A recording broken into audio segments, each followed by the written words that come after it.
What's up, buckos? Welcome back to the channel. It's Brody, circa 2025. Happy New Year, guys. Happy New Year. Hope everyone's having a fine, nice, just a swell New Year already. Anyway, though 2024 may not have been as good as 2023 for movies, 2024 we still got quite a good bunch of movies. Quite a few franchise movies, quite a few indie movies, just pretty interesting year. May not be the best, but sure was an interesting one. Didn't get to see all the movies I wanted to, but you're gonna hear about the movies I have seen at this moment. I meant to record this video friggin' 3 weeks ago, but I didn't, and I should've, because it's already 2025 and I don't have my ranking out yet. I'm seeing all these other YouTubers with the rankings out, but not me. It's not me. So today I'm gonna rank every single 2024 movie that I saw in 2024, of course, from worst to best. Let's get started, buckos. Yeehaw! Sorry.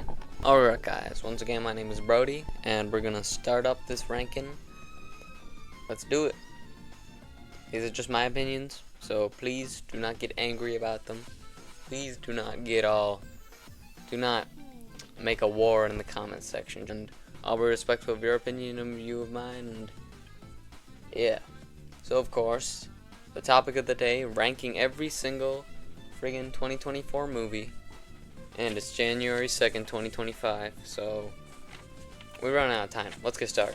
First movie I saw in 2025 was not Madam Web. I didn't watch that one.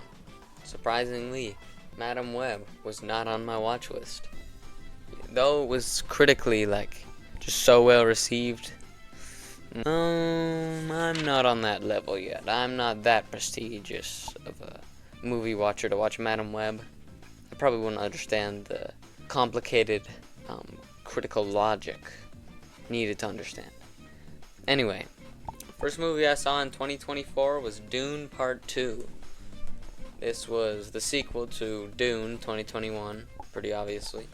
And this movie got a lot of buzz, and everybody's yelling about this movie. That is oh, this movie's so great.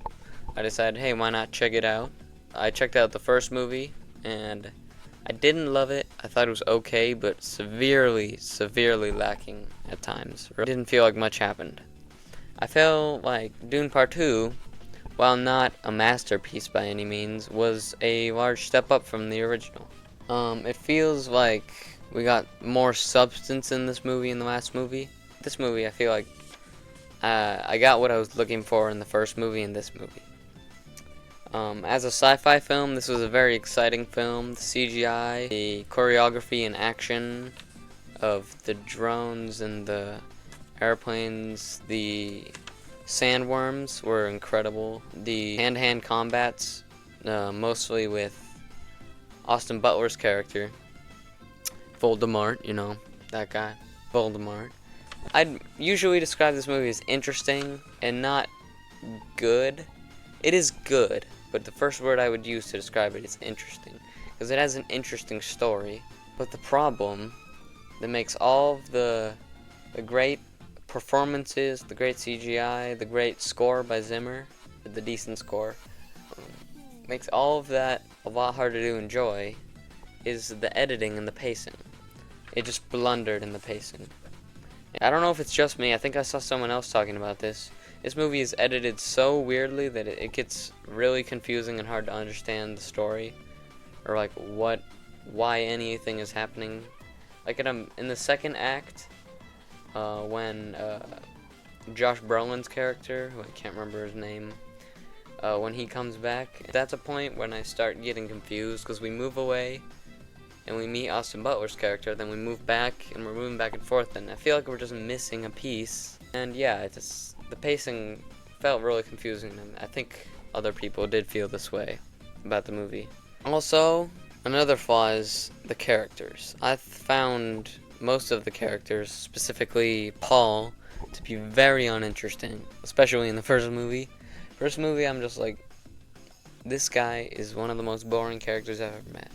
He's just a dude who talks monotone, except when he's being dramatic, and he's kind of just a brat. And yeah, so in this movie, he becomes like Lisan al-Gaib, and he's just really unlikable throughout the movie. When he like mistreats Chani, and at the end of the movie, when he chooses to marry the princess over Chani to save the war or something. I don't remember what it was, but like you don't think anything he does in this movie is justified. He's just not a great character. You don't really care about him that much. I feel like Chani is a better character that you do care about, because she showed Paul compassion while everyone else didn't, and then she was still let down by him. And yeah, Chani just feels like a better character, but in the end, not a lot of memorable characters either. So I'm just gonna move on from Dune. I thought it was decent, a pretty good movie, but definitely not what I was hoping it was gonna be after all the hype. Okay, the next movie I saw was an insane disappointment. It was the most disappointing movie of the year for me. Kung Fu Panda 4. The original trilogy is probably in my top 20 movies of all time. The original movies are full of emotion and great action and lovable characters and voice performances. And the music in the first three is just unforgettable. But this movie was a complete and utter disappointment. It had none of the magic of the originals. It just felt like it didn't have any of the emotion that the original three were all about. There's just great emotional stories throughout the trilogy, like tear-up moments. Maybe not tear-up moments, that might be an exaggeration, but still. Great moments throughout the first trilogy, but this movie feels like it's completely lacking the emotion part. Because there's not a single moment in this movie where you feel any kind of like sadness or joy or fear and joy and anxiety in a rap battle. My favorite song.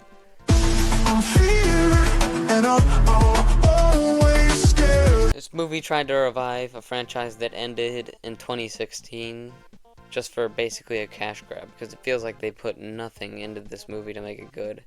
They just brought in Awkwafina for a new character who's supposed to be all cool, but really unlikable in the end.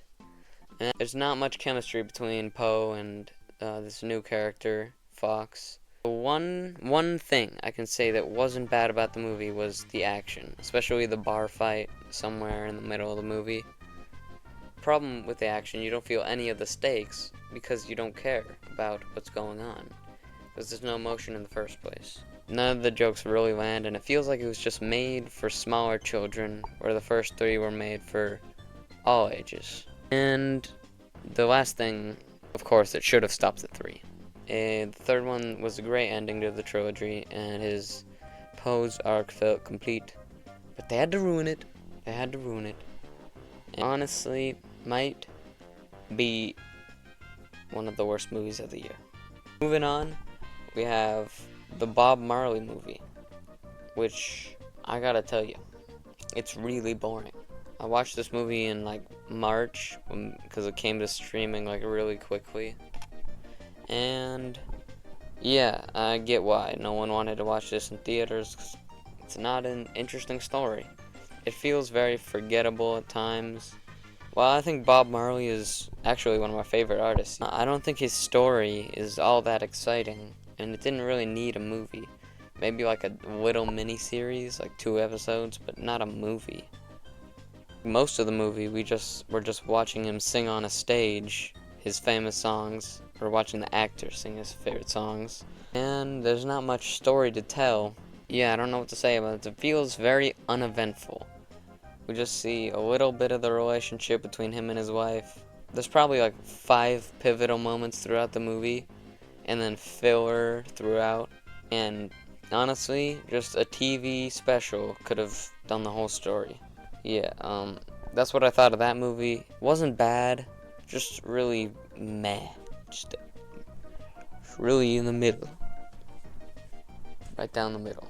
Okay, the next movie I saw in 2024 was another sequel that I was really looking forward to from another one of my favorite trilogies, the Planet of the Apes trilogy, which is an absolute banger of a trilogy.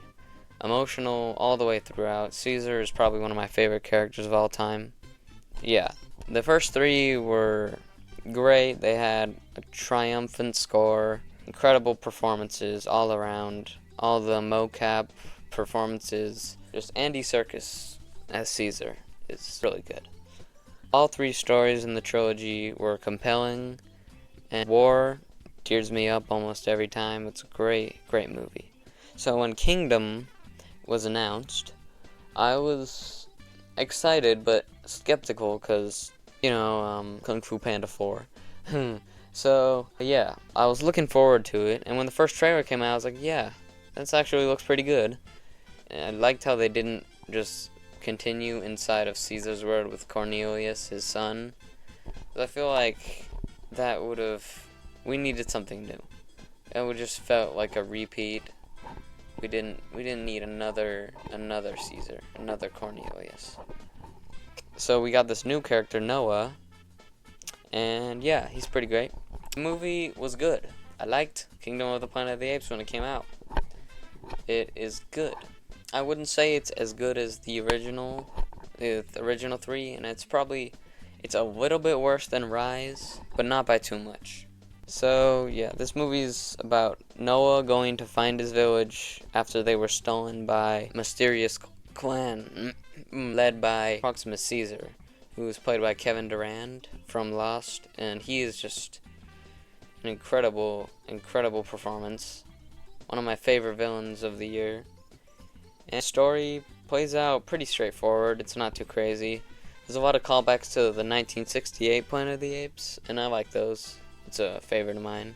The movie itself was a little bit disappointing because it felt like it was missing some of the magic of the first three, but not in the way that Kung Fu Panda was. This movie still felt really awesome. There were good characters all around. Rocka, the orangutan, Noah, and May, the human, and her story of pretending to be mute, and then when they find out that she can talk, everything just goes downhill. Then they get to Proximus, and yeah. There's some real shocker moments in this movie, but I'm not going to spoil them. Anyway, great movie. Didn't feel like it had the same magic, like Michael Giacchino's score. Michael Giacchino's scoring probably would have made it a little bit better, but I like John Paisano's score a good bit. Yeah. Good characters, incredible CGI, just overall good movie, not great. The next movie I saw was Inside Out 2, an overall praised movie by most people, but honestly, I didn't like it that much. I saw it opening day. No, I don't know why, but I just didn't know what to do, and I was like, okay. I asked my brother if you want to go see Inside Out 2. I was okay, and we watched it, and it was okay. I felt like maybe the hype was a little bit of a letdown, but it was still good, I think. Story is about Riley is now 14 or something. She's at a hockey camp, and she's having an anxiety meltdown throughout the story, and our characters are trying to get back and stop Anxiety, who's a character in the movie.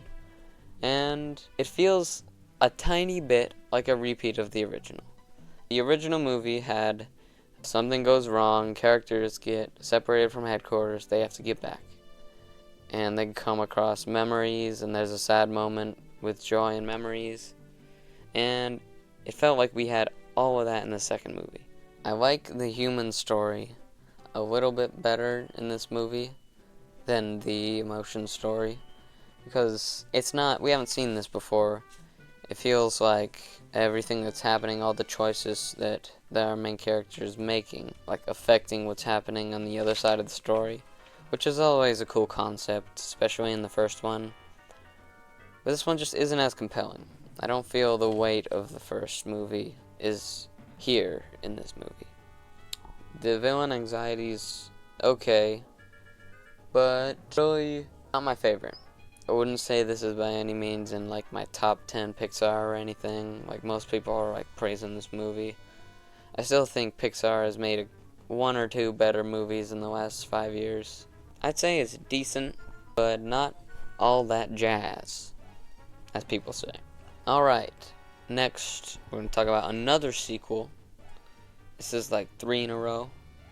There's a lot of sequels this year. We're going to talk about A Quiet Place, Part 3, Day 1. Part 3. What is it? Part 3, Day 1. Yeah. This movie was okay.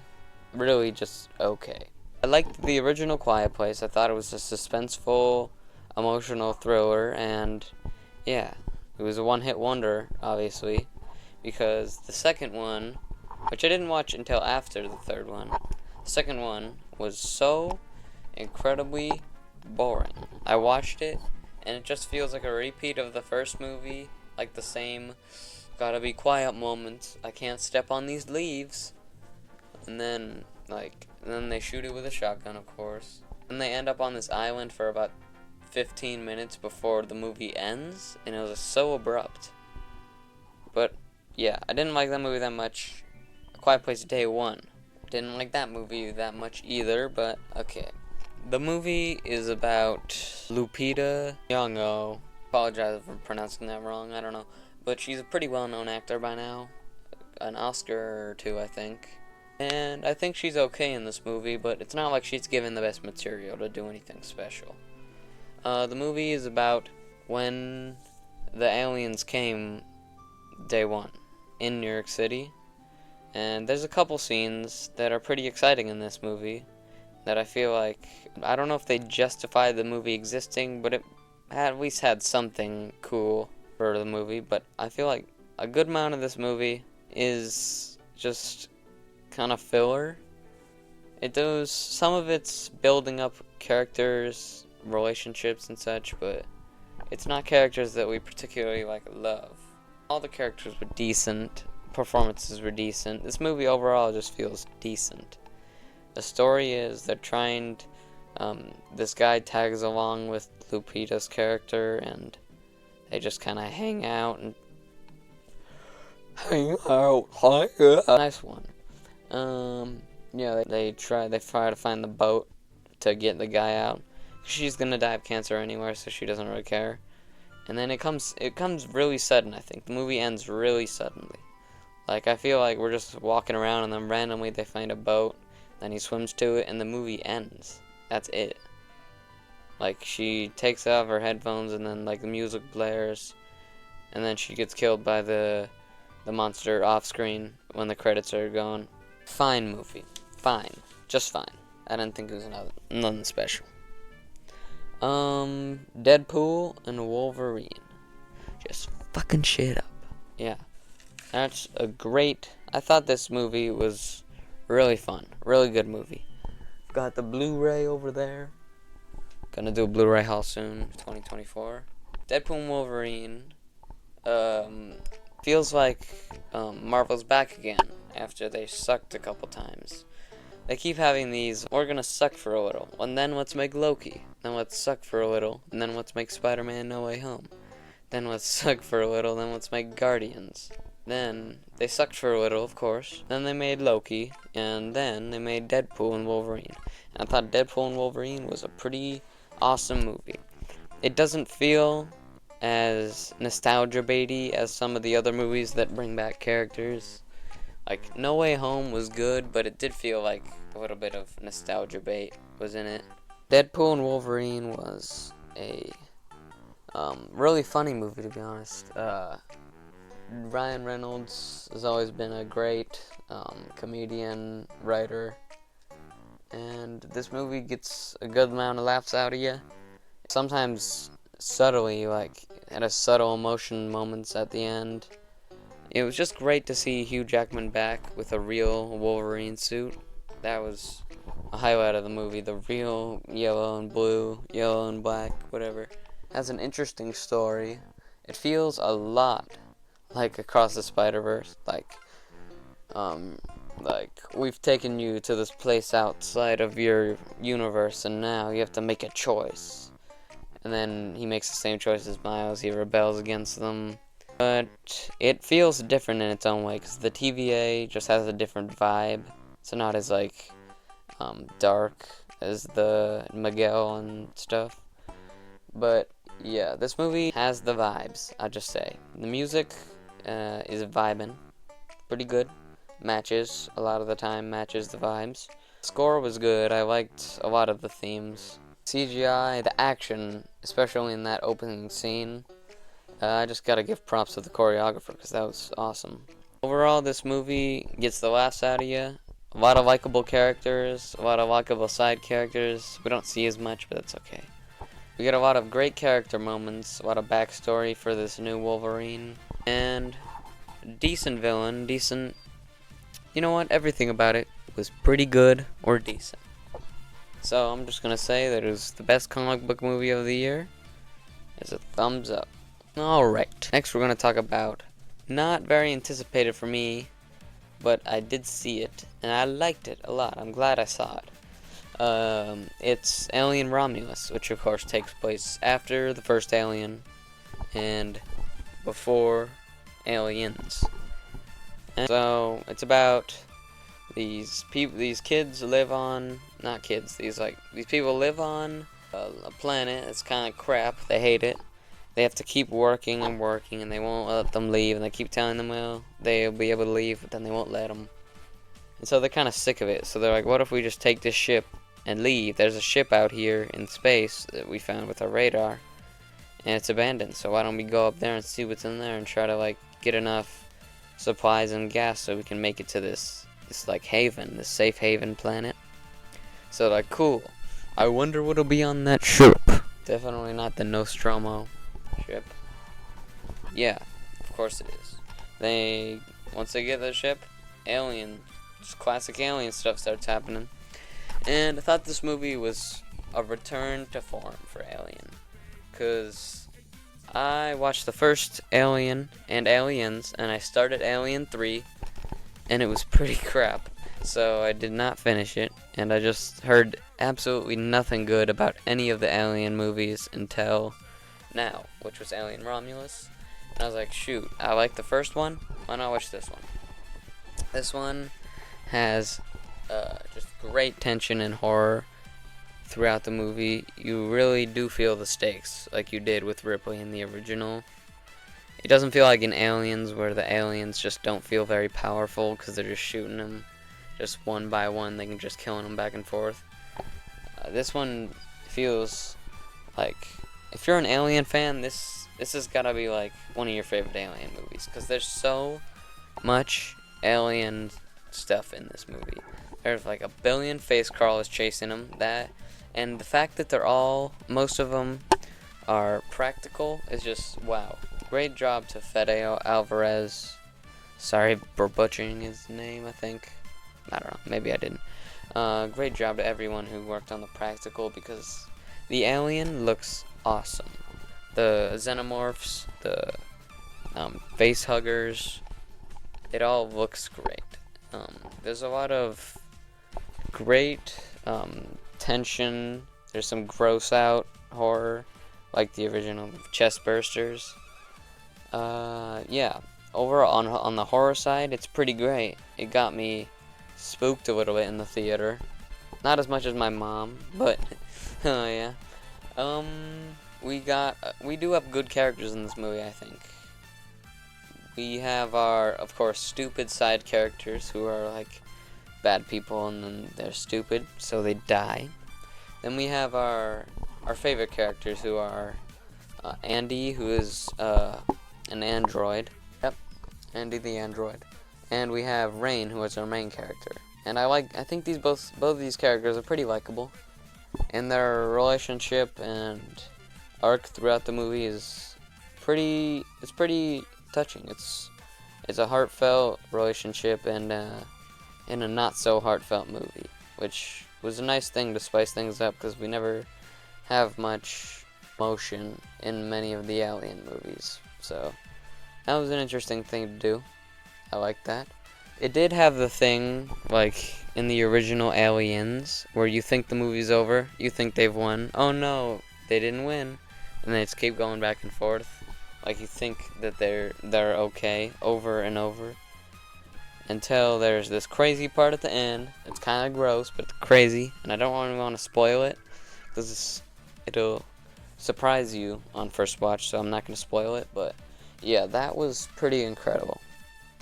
Overall, a really good movie. I liked it a lot. And the best horror movie of the year, being that I've only seen 2. Can't wait to watch Nosferatu, just haven't gotten to yet. Also don't want to crap my pants in the theater. But yeah, moving on. I saw Beetlejuice next. I actually didn't watch the first Beetlejuice. Until this year, like a week before seeing the new one. And I had been missing out. It's a pretty fun movie. It's pretty funny. Catherine O'Hara gets a lot of laughs out of me. Michael Keaton's hilarious as Beetlejuice. Just an iconic role for him, along with Batman and Vulture. I liked the original. Thought it was funny. Lived up to its reputation. This movie may not be as good as the original, but it still has a lot of the humor and magic that the first one did. It very much feels like a Tim Burton film. And he feels like he poured his soul into this movie, just like he does with every movie. And yeah, we have our main characters. Of course, we have Lydia Dietz and her mom, Catherine O'Hara. And now we have her daughter, Jenna Ortega. I don't know any of their names, but whatever. Yeah. So the conflict is like, oh, my teen daughter we're not close anymore. So now we gotta go through like a family crisis. Now and then we'll be close. That's basically the arc throughout the story. So after the dad from the first movie died because they didn't want him back because he was a predator. Yeah, pretty crazy.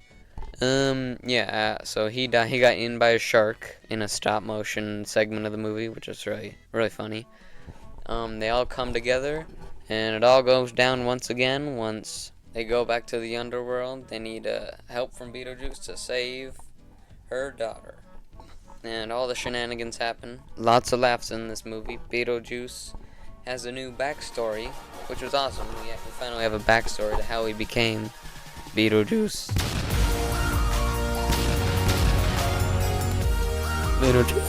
What was that? How he became Beetlejuice, how he was killed by his wife, and then he killed her with an axe, and then he put her in boxes. You know, pretty good villain. Pretty good movie. Funny throughout. I thought the ending was hilarious. You know, just likable characters, laughable characters. May not be the best movie of the year, but it sure is a decent one. It'll make you laugh. It'll make you enjoy. It'll be fun. It's a fun movie. That's what it's for, you know. Okay, next. I saw Transformers 1 right after that, a couple weeks later. Never seen a Transformers movie before, except for this movie. This movie actually really surprised me. I wasn't expecting it to be this good. Saw the original trailer, and I think I only got to see that one. And it looked pretty crap. The trailer did not make it look good at all. Went in blind, not seeing any of the Transformers movies, and I'd say that this has to be up there out of all of them. Even though I'm not seeing them, this has to be up there. This is a very good movie. We get to see the whole story from Orion, Pax, and D16 becoming brothers and then falling apart as why they learn the truth about their origins, why they have no cogs, why they have no cogs in their chest. I hate that word. But anyway, yeah. Animation was stellar. Emotion throughout the movie was great, especially at the end when D16 finally just gives up and lets his inner rage take him. He becomes Megatron, and he drops Orion Pax. And then Orion Pax becomes the other side, who is Optimus Prime, of course. And as an origin story, this is a really good movie. It's pretty funny, too. A lot of great voice acting in this movie. Chris Hemsworth as an American. Never knew I wanted it. It was pretty good. The movie was good. Great animation. great story, pretty good voice acting, and yeah, really likable movie. Just check it out, you should. Next movie I saw was The Wild Robot. Oh boy, did I like this movie. This movie is probably up there in some of my favorite animated movies of all time. This is what Spider-Verse was to me last year. Spider-Verse had all the emotion, all the tension, all the likability to it, and this is what The Wild Robot is too. Wild Robot has an excellent story with excellent characters, all likable, and getting to see this relationship grow and fall apart and be reconciled between Roz and Bright Bill the duck, and yeah, it's a beautiful story of motherhood and family. It's great animation, pretty good score. I think that it should get a nomination because honestly this year wasn't great for scores, but yeah, I definitely should get a nomination for best animated feature, best score, maybe best picture. I hope that would be pretty great for animation. Voice acting performances were good. Pretty funny movie at times, like lighthearted humor. And yeah, this movie will just make you feel good in the end. It's heartwarming, it's charming, it's a really, really good movie for all ages. If you're a kid, if you're an adult, if you're a teen, no matter what, you probably like this movie. Unless you hate nature. Next movie I saw was Flow, which is actually a Latvian animated movie that I was hearing quite a bit of buzz about, and it's about a cat in a flood, and it was pretty dang good. I liked it a lot. It has similar vibes to The Wild Robot, where it's like all about this wilderness. Like it obviously has a message about keeping the environment safe, protecting what we have because it's beautiful. But this movie may not be as deep as The Wild Robot. This movie is a silent movie, so there's no words throughout the entire movie. But it tells the story of a cat who, in a future version of Earth where the world has been flooded and just destroyed by climate change. And we see this lonesome cat who just stays away from all the animals, and it shows the cat learning to make friends. It's not the deepest message, of course, but like it's pretty nice to see this this basically like family of animals come together in a time of crisis. And it's basically just an adventure movie. You get to go to through this immersive world of nature, these crazy biomes, these giant mountains of bricks. It's a pretty exciting movie and interesting. Some of the messages, like the themes, are kind of a little bit confusing. You don't know quite what they're talking about, but I think that's kind of the point. Subjective. There's the part where this bird ascends into the sky. It was pretty crazy, but I think it was just a symbolized version of death. I don't know. But anyway, pretty interesting movie. Has a great message about protecting the environment. Likeable characters, even though they don't even have to speak. So yeah, I like that one. The next movie I saw was Sonic the Hedgehog 3, which was a good movie. It was good. I saw it about a week or two ago, and I'd say it's better than the first two. First two movies felt a little bit childish at times, and felt like it had a lot of side plots and side quests, like a wedding scene for half an hour in the second one, which was pretty stupid. But this movie doesn't have any of that filler crap, and it just focuses on the story that's at hand. And that's why I like this movie obviously a lot better than the second one and the first. This movie feels like it has a lot more emotion than the other ones, with Shadow and his tragic story with that one girl, I don't remember her name. But yeah, it's a pretty interesting story, and it has a good message about retaliation and not letting rage or revenge, take control and change who you are. That's not why I came for a Sonic movie though. The movie has awesome, like Jim Carrey is hilarious in this movie. Him playing him and his grandfather. There's like this montage scene when they spend a day together, and it's like it's pretty funny. Jim Carrey gives excellent performances. Both of them really funny guy. We get plenty of Sonic like fan moments. They play the Live and Learn song from Sonic Adventures 2 while they fight Sonic and Shadow. Spoilers. Sonic and Shadow like fighting all these robots, trying to stop Gerald or something. There's some pretty great action sequences in this movie, and callbacks to games, of course. And yeah, the movie was pretty exciting, likable for fans and not just fans.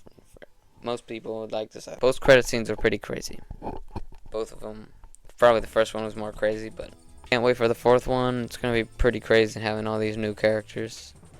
But anyway, the last movie I saw this year, last year now, because it's 2025, I saw Hundreds of Beavers, which was the funniest movie of last year. Granted, there were only 2 or 3 comedy movies that I saw last year.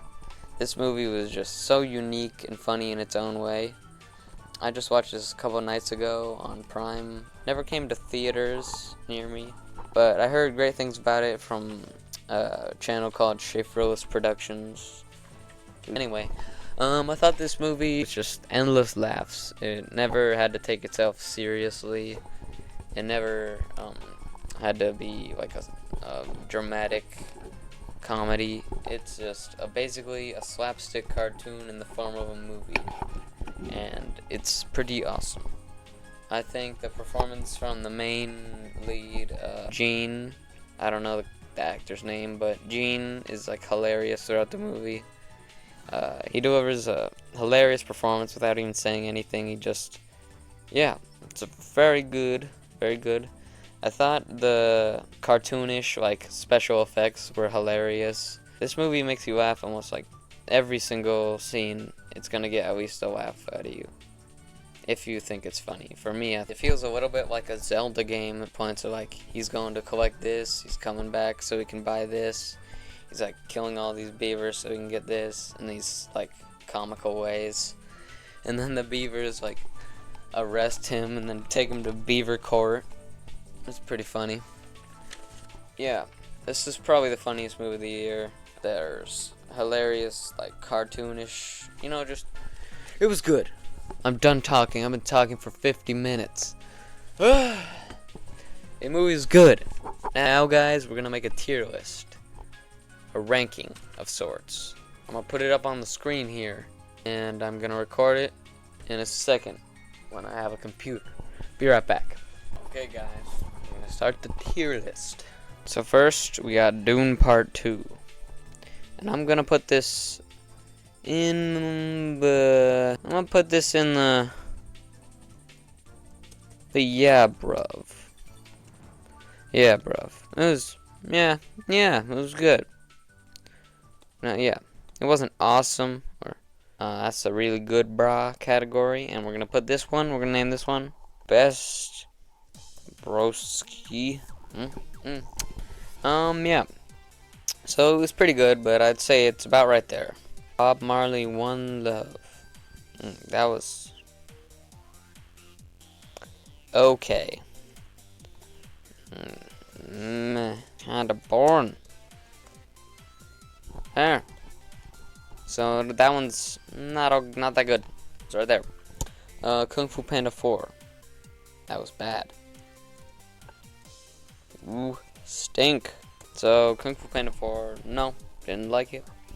Kingdom of the Planet of the Apes, I would put that in the really good brah, because it was real good. I liked it a lot better than Dune, and it just felt like a pretty good movie.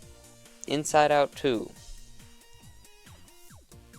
I am going to decide to put that in the yeah bruv right above Dune Part 2.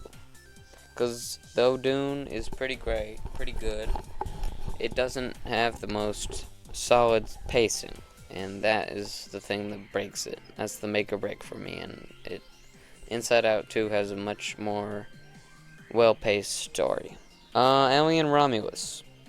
I'm gonna put that in really good, bruh. Behind King. Right now, I'd say it's behind King.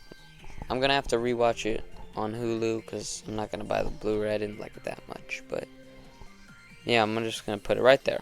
Transformers 1. I've liked this movie a good bit, so I'm gonna stick it right. That's hard. I don't know. Should I put it here? I don't know if I liked it better than Kingdom. I've only seen it once. I'm gonna put it there, because I think I liked it a little better than Alien. Deadpool and Wolverine was a really good one. I am going to put it. The very top spot is reserved for only one. So I think I might move Alien down to the top of Yabrov, because I didn't like it that much. Okay. Quiet Place, Day 1. I'm gonna put this in the top of Meh. And I'm going to move this one.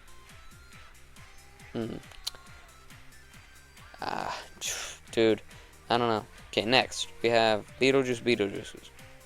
Beetlejuice was good. It wasn't meh. It wasn't like, yeah, bro. It wasn't like that. It was good. It was like, okay. You okay. Yeah, it was like that. Next we have Wild Robot. And spoiler alert, it's the best, broski. Okay, now Flow was the next movie I saw after that. And I'd say that's up here. Yeah, that looks alright. Flow was very enjoyable. Sonic the Three Hedgehogs. That's the title.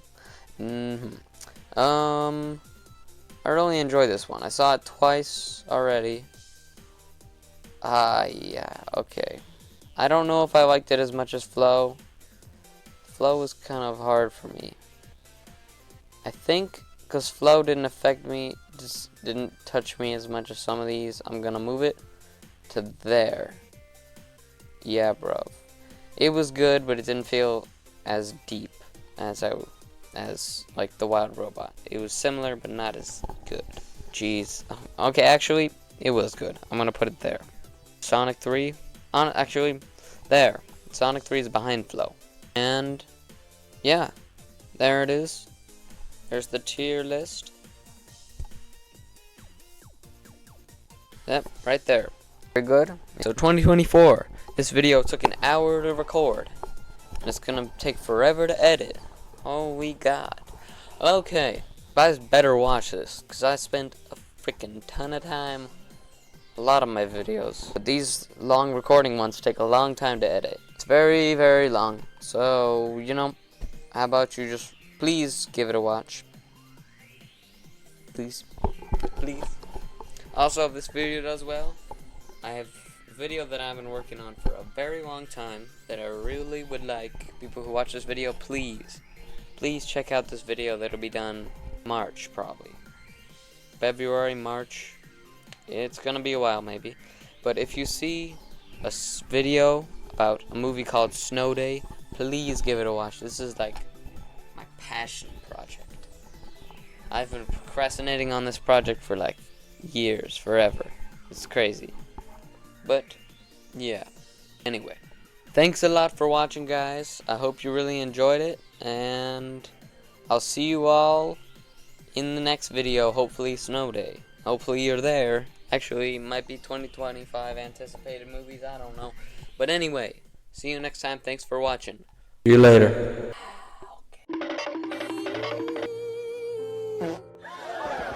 One eye open when I'm sleeping. One eye. What the dog doing? Beep, boop, boop, bop, boop, boop. What?